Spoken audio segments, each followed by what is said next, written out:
Hello students, myself Shipra Tyagi from Suraj School Rewari PGT biology.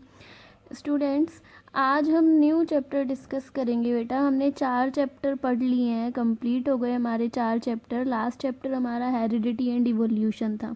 आज का हमारा जो चैप्टर आप देख रहे हो डेट इज़ आवर एनवायरनमेंट। ये छोटा सा ही चैप्टर है और इतना कुछ कॉन्सेप्चुअल चैप्टर नहीं है, बिल्कुल जनरल सा चैप्टर है। इस वाले चैप्टर में मोस्टली वो चीज़ें हैं एनवायरनमेंट से रिलेटेड जो आपने ऑलरेडी क्लासेस में पढ़ रखी हैं। तो बिल्कुल जनरल सा चैप्टर है, छोटा ही चैप्टर है। तो हम स्टार्ट करते हैं वाला चैप्टर आवर एनवायरनमेंट। क्या क्या हमें इसमें पढ़ना है। सबसे पहले तो बेटा एनवायरनमेंट क्या होता है। एनवायरनमेंट वो होता है जिसमें जो हमारे आसपास का जो फिज़िकल सराउंडिंग है, हमारे आसपास किस टाइप का सराउंडिंग है, हमारा एयर, वाटर बॉडी, सॉइल, हमारे आसपास जितना भी ऑर्गेनिज्म है, कोई भी लिविंग ऑर्गेनिज्म है या नॉन लिविंग ऑर्गेनिज्म कुछ प्रेजेंट है, तो उस टाइप हमारे आसपास के एनवायरनमेंट को, फिज़िकल सराउंडिंग को हम एनवायरनमेंट कहते हैं। एनवायरनमेंट किस किस चीज़ से मिलके बना होता है। Environment constitute ecosystem. एनवायरनमेंट ही इकोसिस्टम बनाता है। और इकोसिस्टम क्या होता है। इकोसिस्टम स्ट्रक्चरल और फंक्शनल यूनिट है बायोस्फीयर की। इकोसिस्टम से एक पूरा बायोस्फीयर बनता है। तो एक ये चैप्टर में बताना चाह रहा है कि हम जिस टाइप के एनवायरनमेंट में रहते हैं, वो जो एनवायरनमेंट है वो हमारा फिज़िकल सराउंडिंग है, उसी से ही हमारा इकोसिस्टम बना है और उसी ने ही पूरा बायोस्फीयर बनाया है। ओके, तो हमने ये अभी तक ये पढ़ा कि एनवायरनमेंट किस किस चीज़ों से बना है। हमें पढ़ना है कि हमारे आसपास जो इकोसिस्टम होता है वो कितने टाइप का हो सकता है। इकोसिस्टम क्या होता है। इकोसिस्टम जो है, इकोसिस्टम मैनी टाइप्स का हो सकता है। बेसिकली इकोसिस्टम होता क्या है, हमारा सराउंडिंग्स जो भी जहाँ भी हम रहते हैं, हमारा सराउंडिंग किस टाइप का है, that is known as ecosystem. अब हमारा इकोसिस्टम अलग अलग टाइप्स का हो सकता है, डिसाइड करता है कि हम कौन से टाइप की उसकी क्लासिफिकेशन पढ़ रहे हैं। तो on the basis of nature, अगर मैं नेचर के बेस पे देखूं तो जो हमारा इकोसिस्टम है वो 2 पार्ट में क्लासीफाई होता है। First natural and second artificial. Natural जो होता है जो नेचर ने डिवाइड करा है, नेचर ने ही कुछ चीज़ें डिवाइड करके बनाई हैं तो नेचुरल, अगर हमने डिवाइड करी हैं तो आर्टिफिशियल। तो नेचुरल में क्या क्या आ जाती हैं, एक्वेटिक आ जाता है, टेरेस्ट्रियल आ जाता है। एक्वेटिक मतलब जो वाटर में रहते हैं और टेरेस्ट्रियल जो लैंड पे रहते हैं। अब एक्वेटिक भी 2 में हो जाते हैं, फ्रेश और marine. Fresh water like river water, marine water like salty water, ocean water. अब जो दूसरा है इसका टेरेस्ट्रियल भी 3 टाइप में डिवाइड होता है, ग्रासलैंड, फॉरेस्ट और डेजर्ट। ग्रासलैंड घास के मैदान, फॉरेस्ट जो होते हैं वो जंगल होता है, और डेजर्ट मतलब कि खाली मैदान। तो ये सब टेरेस्ट्रियल के पार्ट है और नेचुरल है, ये सब नेचुरली बनाए गए हैं। मैन का इसमें कोई रोल नहीं है इनकी फॉर्मेशन में। तो ये सब नेचर के अकॉर्डिंग कंस्टिट्यूट हुए हैं, that's why it is known as natural ecosystem. अगर हम बात करें आर्टिफिशियल इकोसिस्टम की, अगर हम बात करें इसकी हमारा 2 टाइप का इकोसिस्टम था, नेचुरल एंड आर्टिफिशियल। यहाँ पे उसी की क्लासिफिकेशन दी हुई है, ये मैं आपको नोट्स में प्रोवाइड करा दूंगी कि नेचुरल नेचर का होता है, एक्वेटिक सी वाटर या ओशियन, फ्रेश वाटर में क्या क्या आता है, मैराइन में क्या क्या आता है, और टेरेस्ट्रियल में किस टाइप का है। आर्टिफिशियल इकोसिस्टम क्या है, इकोसिस्टम मेंटेन्ड बाय मैन, जो इकोसिस्टम मैन ने मेंटेन करा है, जैसे कि नेशनल पार्क है, एक्वेरियम है, ये सब नेचुरल इकोसिस्टम आर्टिफिशियल इकोसिस्टम में आ जाते हैं। मतलब कि जिस टाइप का इकोसिस्टम मैन मेड करता है that is known as artificial type of ecosystem. Okay, तो अभी ये जो हमारी क्लासिफिकेशन थी वो किसके बेसिस पे थी, on the basis of nature, on the basis of nature के बेस पे नेचुरल और आर्टिफिशियल। अब जो हम सेकंड क्लासिफिकेशन पढ़ेंगे वो हम पढ़ेंगे on the basis of duration, time के बेस पे कितनी क्लासिफिकेशन होती है। देखो ड्यूरेशन के बेस पे 2 टाइप का इकोसिस्टम हो सकता है, टेम्परेरी और परमानेंट। अब टेम्परेरी क्या होता है, बारिश आई है, थोड़ी देर के लिए पानी जमा हो गया, उस पानी में छोटे छोटे टाइप के 2-3 दिन तक बारिश आई है और किसी जगह पे पानी जमा हो गया, तो उस पानी में सॉइल में छोटे छोटे बैक्टीरिया हो जाते हैं, लेकिन अगर धूप निकलती है तो फिर वो बैक्टीरिया ख़त्म हो जाते हैं। तो टेम्परेरी टाइम के लिए थे, थोड़े टाइम के लिए थे। तो जो थोड़े टाइम के लिए डेवलप होता है that is known as temporary ecosystem. और जो परमानेंटली रहता है that is known as permanent ecosystem. तो टेम्परेरी क्या होता है, plant in a small flask, storage of water in rainy season, ये हमारे टेम्परेरी हो सकते हैं। परमानेंट क्या है, डेजर्ट है, फॉरेस्ट है, ये सब कैसा इकोसिस्टम है, permanent. On the basis of size, size के बेस पे इकोसिस्टम दो टाइप का हो सकता है, small ecosystem, large ecosystem. Small ecosystem जैसे कि एक्वेरियम है या फिर कोई भी पॉट है, पॉट में आपने प्लांट रखा है, वो एक छोटा सा इकोसिस्टम है। आपका गमले में एक प्लांट हो रहा है, छोटा सा ही तो इकोसिस्टम है उस प्लांट के लिए, तो जो आपने पॉट रखा है, जो गमला रखा है, जो उसमें सॉइल है, वही उसका तो इकोसिस्टम है, तो वो एक छोटा इकोसिस्टम है। लार्ज की बात करूँ तो फॉरेस्ट एक बड़े लेवल पे है, तो वो एक बड़ा इकोसिस्टम है।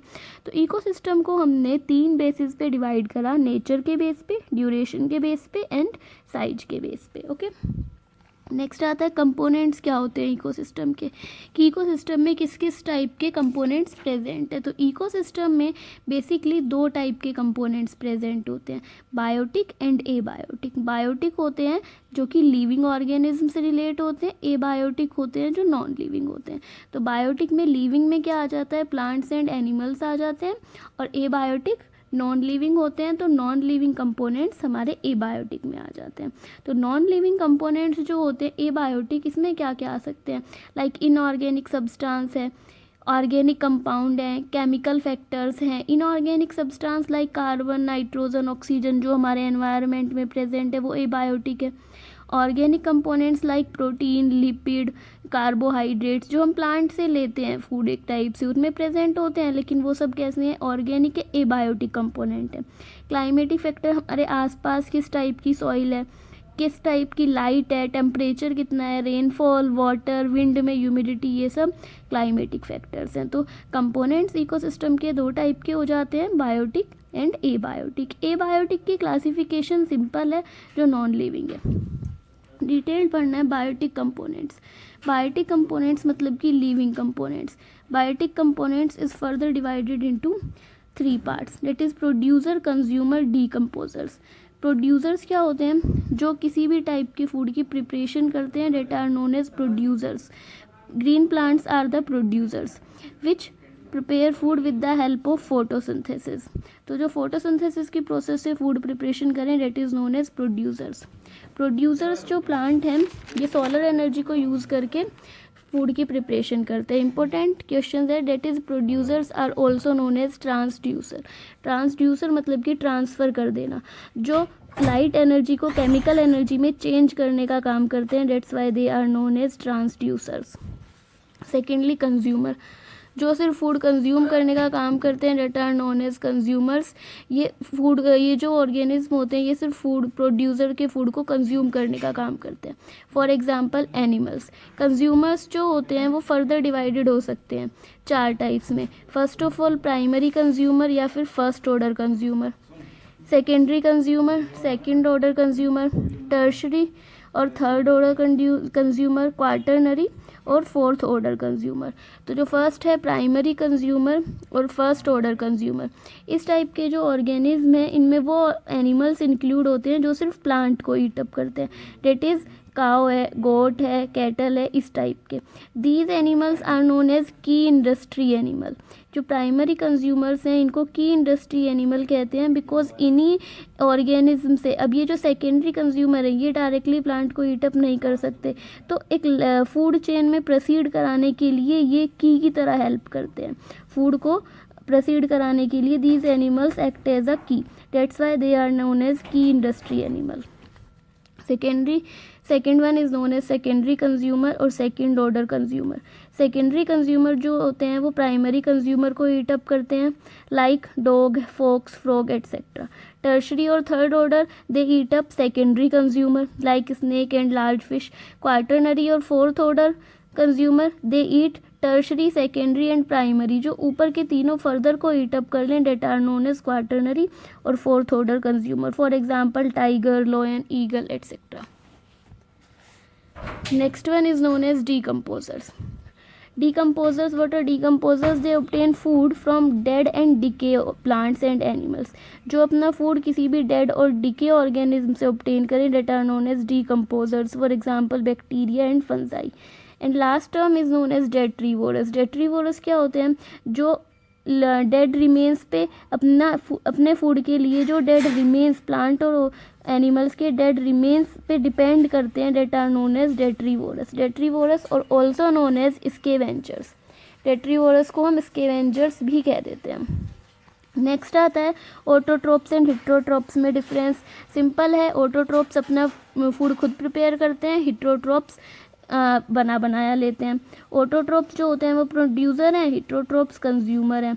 ऑटोट्रोप्स इनऑर्गेनिक टाइप के फूड से लेते हैं, ये दोनों टाइप का फूड ले सकते हैं, ऑर्गेनिक एंड इनऑर्गेनिक। तो इस टाइप के बेसिकली डिफरेंस है सिंपल से ऑटोट्रोपिक एंड हिट्रोट्रोप्स में। नेक्स्ट जो डिफरेंस आता है that is consumer and producer. Consumer क्या होते हैं, जो अपना फूड को प्रोड्यूसर से लेते हैं, और प्रोड्यूसर क्या होते हैं, जो खुद बनाते हैं। तो इन दोनों में डिफरेंस आप खुद भी लिख सकते हो। प्रोड्यूसर अपना फूड खुद बनाते हैं, कंज्यूमर बनाया लेते हैं।